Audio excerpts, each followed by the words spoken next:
বলে রানী মৃণালিনী যখন গোলাপটিকে ছেঁড়ার জন্য হাত বাড়াল, ঠিক তখনই চারপাশ অন্ধকার হয়ে ভারী বর্ষণ আর বজ্রপাত শুরু হলো।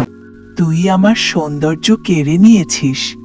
তোর যে সন্তান জন্মাবে সে মানুষ নয়, একটি গোলাপ হবে। গোলাপের কথা শুনে রানী ভয়ে কাঁপতে লাগল।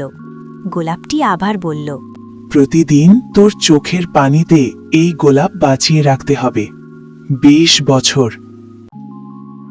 সুখ, শান্তি আর সৌন্দর্যে ভরা এক রাজ্য রোজানিয়া।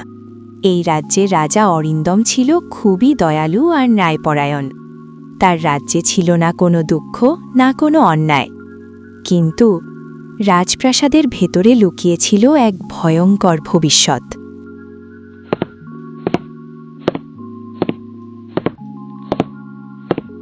কি ব্যাপার রানী, এই অসময়ে তুমি এখানে বসে আছো যে? কোনো সমস্যা হচ্ছে তোমার? তোমার কি খারাপ লাগতেছে? আমাকে বলতে পারো। না মহারাজ, আমার কোনো সমস্যা হয় নাই।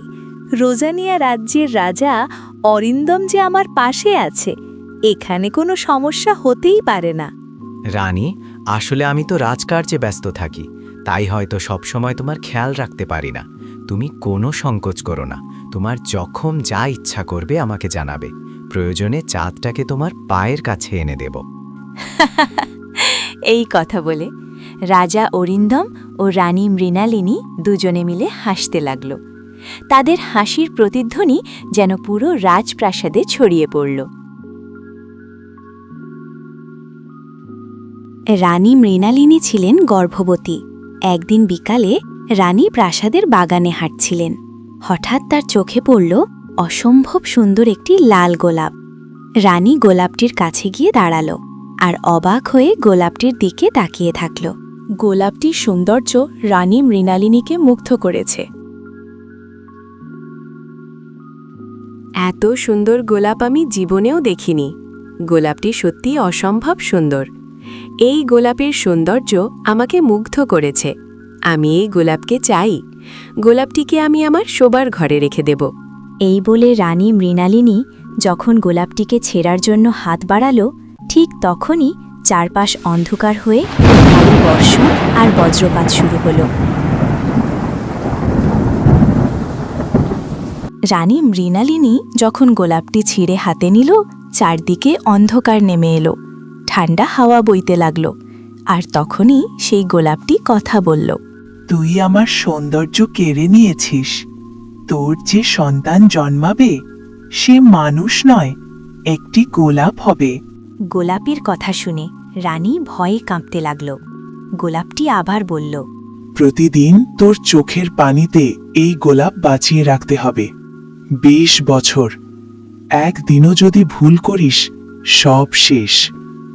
আর যদি কোনো রাজপুত্র সত্যিকারে ভালোবেসে এই গোলাপকে বিয়ে করে, তবেই সে আবার মানুষ হবে।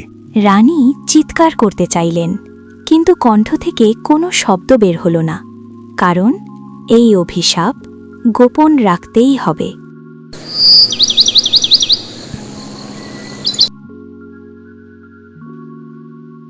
রানীর কোল জুড়ে এলো সন্তান, কিন্তু একটি শিশু নয়, একটি ছোট্ট লাল গোলাপ।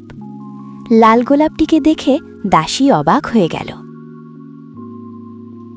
হে সৃষ্টিকর্তা, এই আমি কি দেখছি? মানুষের পেটে লাল গোলাপ! নিজেকে বিশ্বাস করতে পারছি না। দাসী, সাবধান। এই কথা শুধু তুমি ছাড়া যেন অন্য কেউ না জানে। তুমি যা দেখেছ ভুলে যাও, আর এই রোজানিয়া রাজ্য ছেড়ে দূরে কোথাও চলে যাও। দাসী চন্দ্রা, তুমি দাঁড়িয়ে আছো কেন? তুমি তো সব জানো। যাও, এই গোলাপটিকে তাড়াতাড়ি বাগানে এক কোণে পুঁতে আসো, আর মহারাজকে বলবে তার কন্যা সন্তান হয়েছে। দাসী চন্দ্রা রানী মৃণালিনীর কথা শুনে অবাক হয়ে যায়।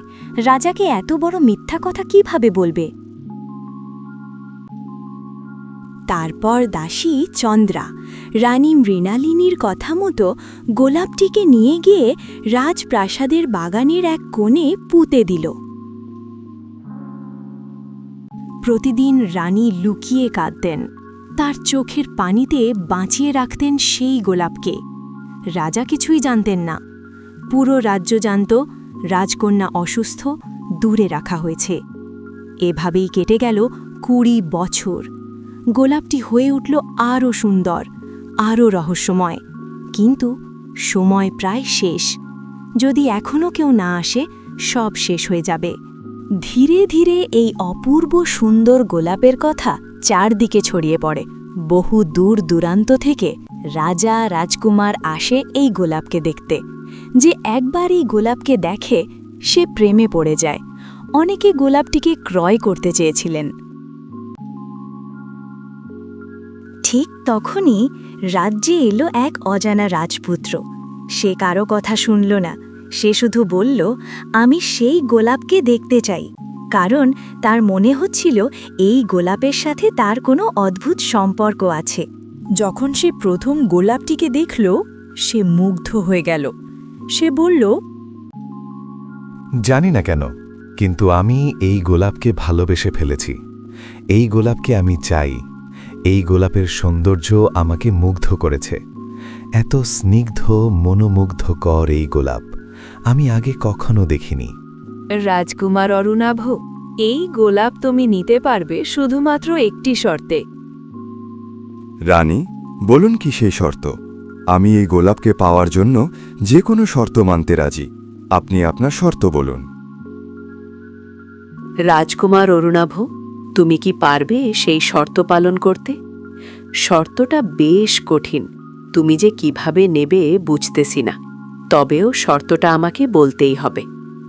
তুমি যদি এই লাল গোলাপকে বিয়ে করো, তবেই তুমি এই গোলাপকে পাবে। না, মানে এই গোলাপকে বিয়ে করতে হবে? মানুষ হয়ে গোলাপকে বিয়ে? বেশ, আমি শর্তে রাজি। আমি লাল গোলাপকে ভালোবাসি, তাই বিয়ে করে তবেই লাল গোলাপকে সাথে নিয়ে যাব। মহারাজ, আপনি বিবাহের আয়োজন করুন। রানী মৃণালিনী ও রাজকুমার অরুণাভের কথা শুনে রাজা অরিন্দম অবাক হয়ে গেছে। এইসব কি হচ্ছে? কারণ রাজা অরিন্দম তো কিছুই জানে না এই অভিশপ্ত লাল গোলাপের কথা। এমনকি সে নিজেও জানে না এই গোলাপই তার কন্যা।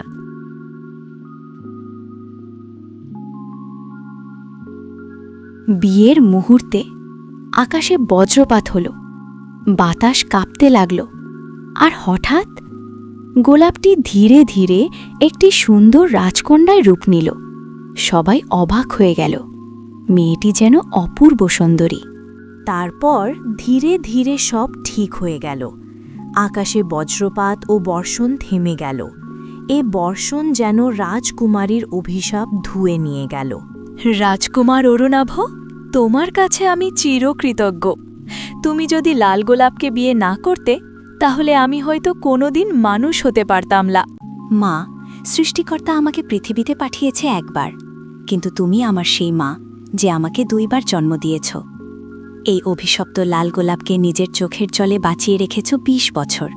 তারপর মানুষের রূপ দিয়েছ। আমাকে তুই মাফ করে দিস। আমি তোর এমন হতভাগ্যে মা, যার কারণে তোকে 20 বছর অভিশপ্ত গোলাপ হয়ে থাকতে হয়েছে। রানী মৃণালিনী অঝুরে কাঁদছেন। এই কান্না যেন এক অসীম আনন্দের কান্না। রানী, আমি জানতে চাই সেই অভিশাপের কথা, যে অভিশাপের জন্য আমি আমার মেয়েকে 20 বছর কাছে পাইনি। বেশ মহারাজ, আপনি যখন জানতে চেয়েছেন, শুনুন তাহলে এই অভিশপ্ত গোলাপের কথা। তারপর রানী সব বলল। দিকে অন্ধকার নেমে এলো, ঠান্ডা হাওয়া বইতে লাগলো, আর তখনই সেই গোলাপটি কথা বলল। তুই আমার সৌন্দর্য কেড়ে নিয়েছিস। তোর যে সন্তান জন্মাবে সে মানুষ নয়, একটি গোলাপ হবে। গোলাপের কথা শুনে রানী ভয়ে কাঁপতে লাগল। গোলাপটি আবার বলল, প্রতিদিন তোর চোখের পানিতে এই গোলাপ বাঁচিয়ে রাখতে হবে 20 বছর। একদিনও যদি ভুল করিস, সব শেষ। আর যদি কোনো রাজপুত্র সত্যিকারে ভালোবেসে এই গোলাপকে বিয়ে করে, তবেই সে আবার মানুষ।